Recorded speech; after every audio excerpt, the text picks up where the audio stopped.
బాగుంటాం.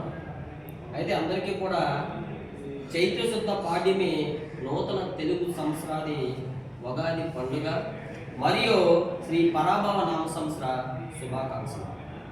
అయితే ఈ ఉగాది సందర్భంగా నేను కవిత మీద రాయడం జరిగింది. అయితే ఆ కవిత పేరు నేనే ప్రశ్నగా మిగిలిపోతున్నా.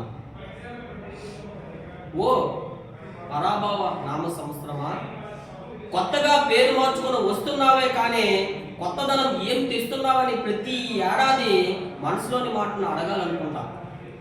ఎందుకో కానీ నీ వస్తే నాకు కూడా చెప్పకుండానే ఆకలి దప్పులు నన్ను వదిలి పారిపోతాయి.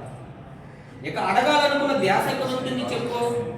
నీ రాకనంతా వెన్నులు చేసుకొని మురిపిస్తావు, వసంతమై పరవశిస్తావు, కోకిలివై మురిపిస్తావు, పల్లి తనానంతా మోసుకొస్తావు, మోహిస్తావు. ఊరి చిలమలో కొత్త నీరు ఉబికి వచ్చినట్టు ఎండిన మోను చిగిరేసి మామిడి పిందెలు ఇచ్చినట్టు కంట నిండా కాంతులు నింపి కవ్విస్తావు. చేదు వేప తేనెలూరు తీపిని పంచినట్టు కొత్త చింతకాయ వలకు పులుపు తెచ్చినట్టు మనసు నిండా మధురాలు నింపేస్తావు.